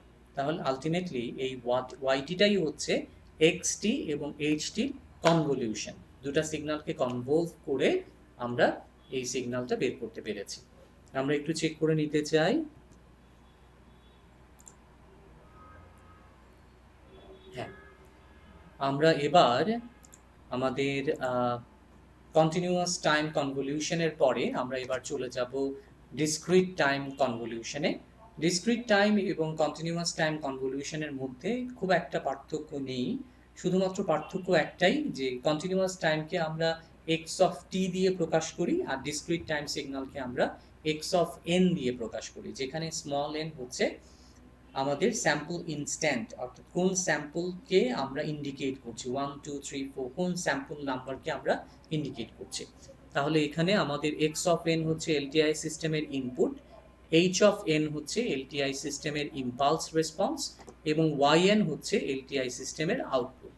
তাহলে এখানে আমরা একইভাবে ওয়াই এন এই আউটপুটটা পেতে হলে এক্স অফ এন এবং এইচ অফ এন এই দুটো সিগন্যালকে আমাদের কনভলভ করতে হবে।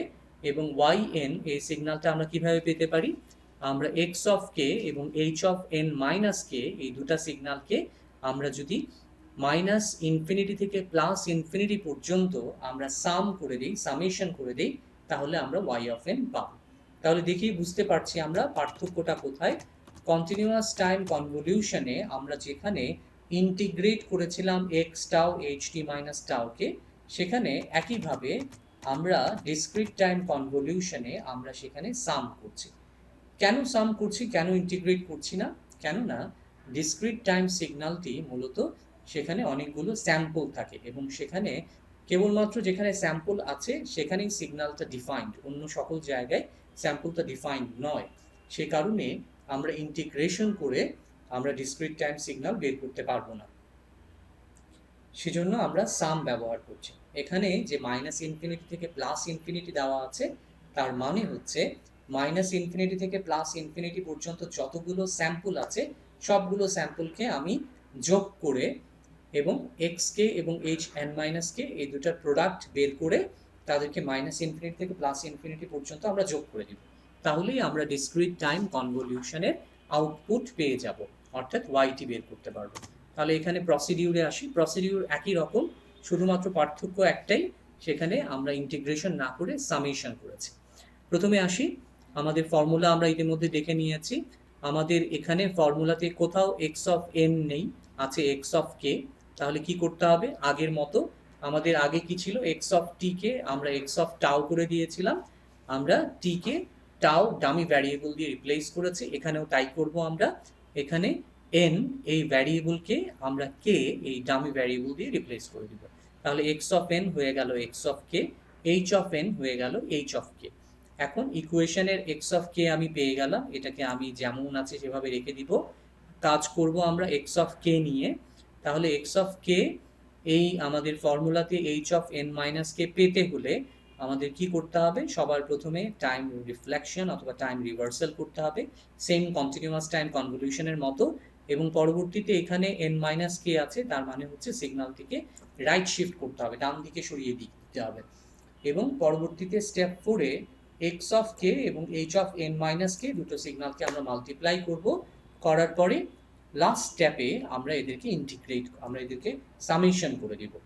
এই দুটো স্যাম্পলকে মাল্টিপ্লাই করে আমরা সাম করে দিব। এই হচ্ছে ডিসক্রিট টাইম কনভলিউশনের প্রসেস, যেটা অনেকটাই কন্টিনিউয়াস টাইম কনভলিউশনের মতো। এবার আমরা একটা প্র্যাকটিক্যাল প্রবলেম দেখতে চাই, প্রবলেমের সমাধান করতে চাই। আমাদের বলা হয়েছে এক্স অফ এন, এই যে এক্স অফ এন এই ডিসক্রিট টাইম সিগন্যাল দেওয়া আছে এবং এইচ অফ এন আরও একটি ডিসক্রিট টাইম সিগন্যাল দেওয়া আছে। বের করতে হবে ওয়াই এন, অর্থাৎ কনভলিউশন বের করতে হবে, আমাদের এলটিআই সিস্টেমের আউটপুট বের করতে হবে। তাহলে সবার প্রথমে ফার্স্ট স্টেপ হচ্ছে এন কে ডামি ভ্যারিয়েবল কে দিয়ে রিপ্লেস করে দেওয়া, এন কে ডামি ভ্যারিয়েবল কে দিয়ে রিপ্লেস করে দেওয়া। তাহলে আমরা তাই করলাম। এখানে এক্স অফ কে এর পরিবর্তে এক্স অফ এন এর পরিবর্তে x of K, H of N এর পরিবর্তে এইচ অফ কে। আমরা সিগনালে আর কোনো চেঞ্জ করিনি, সিগনাল যেমন ছিল তেমনই থাকলো। এখন এক্স অফ কে, ফর্মুলার এক্স অফ কে আমার পাওয়া হয়ে গেছে, এটাকে আমরা যেমন আছে সেভাবে রেখে দিব। আমরা কাজ করব এইচ অফ কে কে নিয়ে। তাহলে প্রথমেই আমাদের স্টেপ 2 এর কাজ হচ্ছে টাইম রিফ্লেকশন। তাহলে সিগন্যালটাকে আমরা উল্টে দিব। তাহলে অরিজিন ছিল 0-তে, এটা হচ্ছে আমার অরিজিন, আর ডান পাশে ছিল 1 2 3। তাহলে টাইম রিফ্লেকশন করলে ডান পাশের ভ্যালুগুলো বাম পাশে চলে আসবে। তাহলে আমাদের অরিজিন 0 এটা আছে, কে এক্সিস হয়ে গেল মাইনাস কে এক্সিস। তাহলে 1 হয়ে গেল -1, 2 হয়ে গেল -2, 3 হয়ে গেল -3। এবং এখানে অ্যামপ্লিটিউড কিন্তু দেওয়া থাকবে 2। এই যে এখানে অ্যামপ্লিটিউড দেওয়া থাকবে, কোয়েশ্চেনে দিয়ে দিবে 2 অ্যামপ্লিটিউড দিয়ে দিবে। এই যে এখানে আমি 2 বসিয়েছি, এটা কিন্তু কোয়েশ্চেনের ভ্যালু, এখানে দিয়ে দেওয়া থাকবে। এখানে যেরকম দেওয়া আছে 1 2 3 4, এখানেও এভাবে দিয়ে দেওয়া হবে 1 2 3 4। তাহলে এখানে আমরা এইচ অফ মাইনাস কে পেলাম, এটাকে সিম্পলি আমরা রিফ্লেকশন করে দিলাম। তাহলে এই ডান পাশের ভ্যালুগুলো বাম পাশে চলে গেল, অর্থাৎ নেগেটিভ হয়ে গেল। এবার আমরা স্টেপ 3-তে আমাদের কাজ কি? আমরা স্টেপ 3 4 5 আমাদের কাজ ছিল কি? শিফট করা। এনকে আমরা এন পরিমাণ শিফট করব, তারপর দুটো সিগন্যালকে আমরা মাল্টিপ্লাই করব এবং সাম করে দিব। তাহলে এই 3 4 5 এই তিনটা প্রসেসকে আমরা যদি একসাথে কম্বাইন করি তাহলে বোঝাটা খুব সহজ। কিভাবে সেটা আমরা প্রথমেই দেখি। আমাদের এখন এইচ অফ এন মাইনাস কে বের করতে হবে, অর্থাৎ এন ইউনিট শিফট করতে হবে। কি শিফট? রাইট শিফট করতে হবে, ডান দিকে সরিয়ে দিতে হবে। বোঝার সুবিধার্থে প্রথমে আমরা যেটা করেছি, আমরা এন এর ভ্যালু নিয়েছি 0। এন এর ভ্যালু 0 নেওয়ার মানে হচ্ছে যে সিগনালে আসলে কোনো শিফটিংই হয়নি, অর্থাৎ এই যে এখানে এইচ মাইনাস কে ছিল, সেই এইচ মাইনাস কে এখানে যেমন ছিল তেমনই আছে। আমরা যদি একটু খেয়াল করি যে এখানে 0 -1 -2 -3-তে 2 2 2 আছে, এখানেও তাই, -3 থেকে -1 2 2 2 0। কেননা আমরা তো n এর ভ্যালু 0 বসিয়েছি, তার মানে এখানে h 0 মাইনাস কে অর্থাৎ h মাইনাস কে যেমন ছিল তেমনই আছে। এখন আমাদের কাজ হচ্ছে, আমি শিফটিং করেছি, এখন কাজ হচ্ছে মাল্টিপ্লাই করা। এক্স অফ কে, এই যে এটা আমাদের এক্স অফ কে, এই সিগন্যালটা যেমন ছিল তেমন থাকবে। আমরা চেঞ্জ করেছি কাকে? আমরা চেঞ্জ করেছি এইচ এন মাইনাস কে কে। তাহলে x of K K fixed জায়গায় রেখে এইচ অফ এন মাইনাস কে কে আমরা ধীরে ধীরে ডান দিকে সরিয়ে মাল্টিপ্লাই করব, সামেশন করব, করে আমরা নতুন সিগন্যাল তৈরি করব। তাহলে এখানে আমরা কি হলো, এক্স অফ কে এবং এইচ 0 মাইনাস কে, যেহেতু এন এর ভ্যালু 0, তাহলে এই সিগন্যালকে আমরা কত পাচ্ছি? আমরা এখন বসানোর চেষ্টা করি, মাল্টিপ্লাই করব যেহেতু, বসানোর চেষ্টা করি। এখানে আমাদের 0, এখানেও আমাদের 0, ঠিক তার নিচে বসালাম।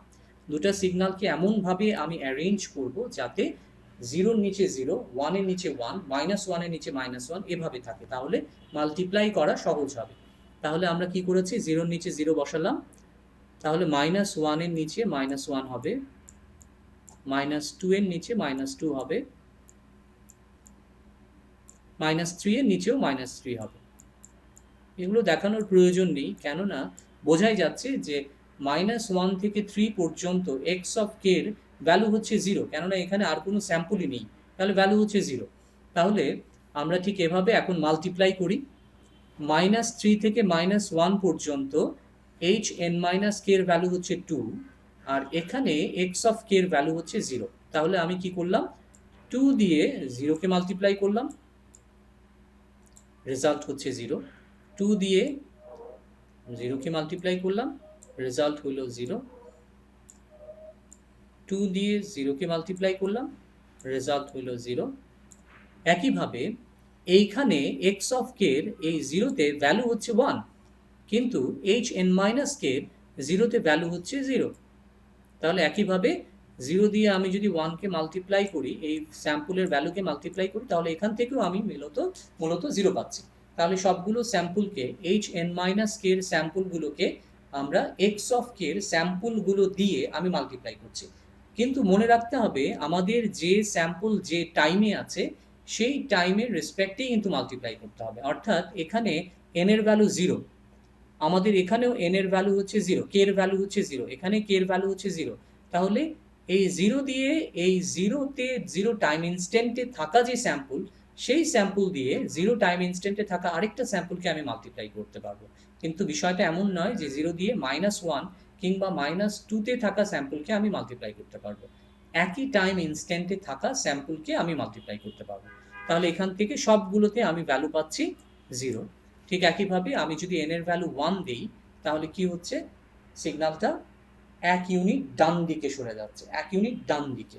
তাহলে আমরা খেয়াল করি, আমাদের এখানে ছিল h0 মাইনাস কে, তাহলে এখানে কোনো শিফটিংয়ে হয়নি মূলত, এবং সিগন্যালটা ছিল 0-তে 0, -1-এ 2, -2-তে 2, -3-তে 2। এখন 1 ইউনিট যদি আমি ডান দিকে সরিয়ে দিই, তাহলে কি হবে, তাহলে এই -1-এর ভ্যালুটা চলে আসবে 0-তে, -2 এর ভ্যালুটা চলে আসবে -1-এ, -3 এর ভ্যালুটা চলে আসবে -2-তে, এবং এই যে -4-এ ভ্যালু কত, 0। তাহলে এই -4 এর 0 ভ্যালুটা বর্তমানে চলে আসবে -3-তে। ঠিক আছে, আমরা এই কাজটাই করেছি, আমরা এক ঘর সরিয়েছি। তাহলে -3-তে এখন বর্তমানে 0 চলে এসছে, আর ভ্যালুগুলো এক ঘর করে শিফট হয়েছে।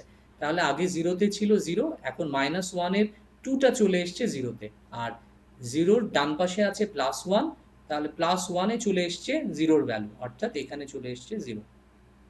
এখন একইভাবে এক্স অফ কে কে তো আমি পরিবর্তন করিনি, যেমন ছিল তেমনই আছে। তাহলে একইভাবে আমি মাল্টিপ্লাই করি আমাদের স্যাম্পল অনুযায়ী, 0-র নিচে 0, 1-এর নিচে 1।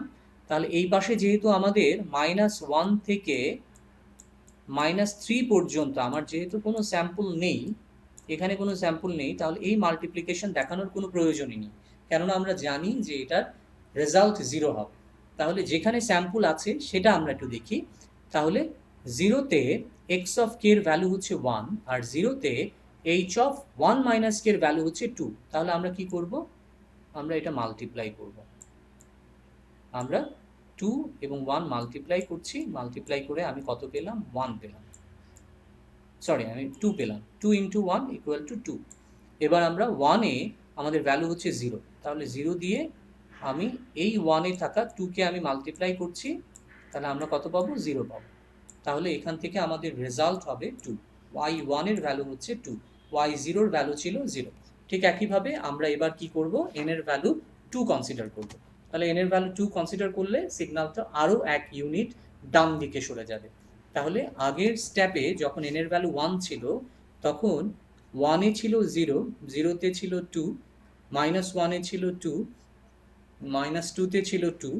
তাহলে এক ঘর যদি ডান দিকে সরে যায়, তাহলে এখন 1-এ চলে আসবে 2, 0-তে চলে আসবে 2, -1-এ চলে আসবে 2, আর -2-তে চলে আসবে 0, যেহেতু এক ঘর ডান দিকে সরিয়েছি। তাহলে সিগন্যালটাকে ডান দিকে সরানোর পরে আলটিমেটলি এই ভ্যালুটা আমরা পেলাম, এবং 2-তে আলটিমেটলি 0-এর ভ্যালুটা 1-এর ভ্যালুটা চলে এসছে। এই যে 1-এ আমাদের 0 ছিল, ডান দিকে এক ঘর সরানোতে 1-এর 0টা এখন চলে এসছে 2-তে।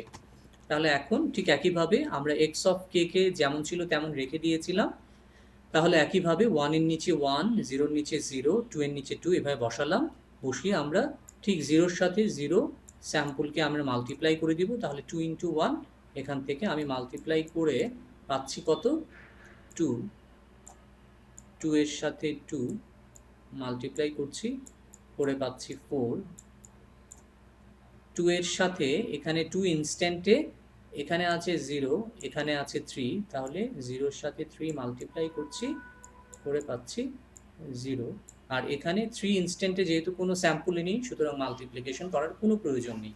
তাহলে এখান থেকে আমরা কত পাচ্ছি? এখান থেকে আমরা 2 + 6, আমরা 6 পাচ্ছি। ঠিক একইভাবে আমরা n-এর ভ্যালু এবার যদি 3 ধরি, তাহলে সে আরও এক ঘর ডান দিকে সরে যাবে।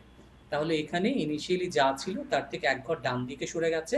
তাহলে এই 0টা চলে এসছে এখন 3-তে, আর এই -1-এর 2টা চলে এসছে এখন 0-তে। তাহলে এখন -1-এর ভ্যালু হচ্ছে 0। তাহলে একইভাবে আমরা 0-এর নিচে 0, 1-এর নিচে 1, 2-এর নিচে 2 বসালাম। এখন 3-এর নিচে এখানে আমার 0 আছে, আর এখানে আছে 4। তাহলে আমরা মাল্টিপ্লাই করি একইভাবে। 2-এর সাথে 1, 2 পেলাম। এখানে 2-এর সাথে 2 মাল্টিপ্লাই করছি, 4 পেলাম। 4 পেলাম। 2-এর সাথে 3-কে মাল্টিপ্লাই করছি, তাহলে 6 পেলাম। এখন সবগুলো ভ্যালুকে আমি যোগ করে দিই। 0-এর সাথে 4-কে মাল্টিপ্লাই করছি, 0 পাচ্ছি। তাহলে এই সবগুলো ভ্যালুকে আমি অ্যাড করে দিই। অ্যাড করে দিলে কত হচ্ছে আমাদের এখানে? 2 + 4 + 6, এখানে 6 হবে। 2 × 3, 2 × 3, তাহলে এখানে আমরা 6 পাবো। তাহলে 2 + 4 + 6, দ্যাট মিনস 12 হচ্ছে। দ্যাট মিনস 12 হচ্ছে। তাহলে y3-এর ভ্যালু হচ্ছে 12। তাহলে এভাবে আমরা n-এর ভ্যালু 4 করে দিলাম। 4 করলে একইভাবে সিগন্যালটা এক ঘর সরে গেল। সরে যাওয়ার পর আমরা মাল্টিপ্লাই করছি 2 × 2, তাহলে এখান থেকে আমরা পাচ্ছি 4। 2 × 3, তাহলে এখান থেকে পাচ্ছি 6, তাহলে 2 + 6, আর এখানে 2 × 4 আমরা পাচ্ছি 8। তাহলে এখান থেকে আমরা টোটাল রেজাল্ট পাবো 18।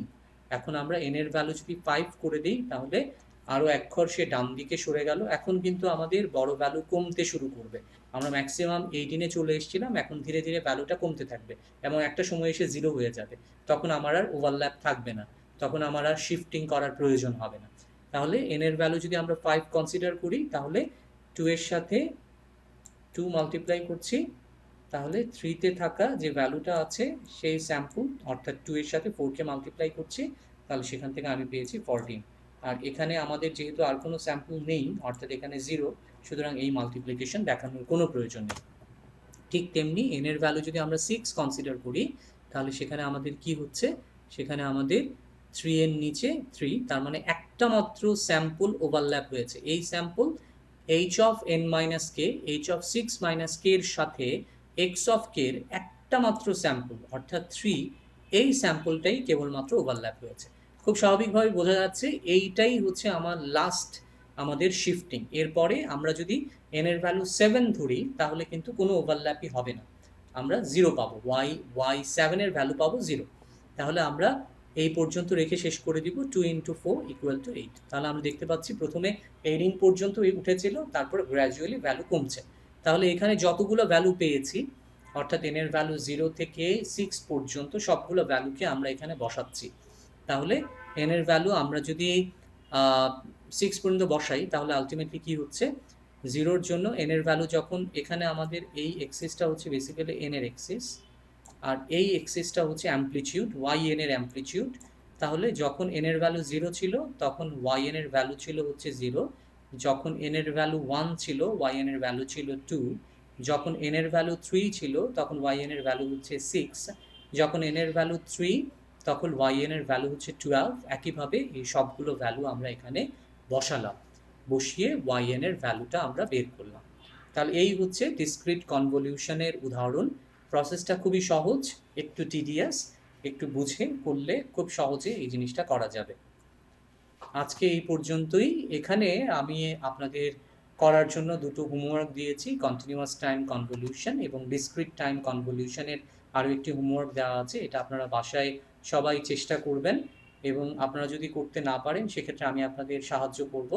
তবে এই জিনিসটা মাথায় রাখতে হবে যে হোমওয়ার্ক কিন্তু পরীক্ষার জন্য খুবই গুরুত্বপূর্ণ হয়, কেননা পরীক্ষায় আমরা যে প্রবলেমগুলো দিই সেটি মূলত হোমওয়ার্কের মতো কিংবা হোমওয়ার্ক থেকেই অনেক সময় চলে আসে। সুতরাং এই জিনিসগুলো খুব ভালোভাবে হোমওয়ার্কগুলো সলভ করা খুবই গুরুত্বপূর্ণ, খুবই জরুরি। আপনাদের সবাইকে ধন্যবাদ জানাচ্ছি। আমাদের লেকচার মডিউল 3 এখানেই শেষ হলো। লেকচার মডিউল 3 এর আজকের লেকচার এখানেই শেষ হলো।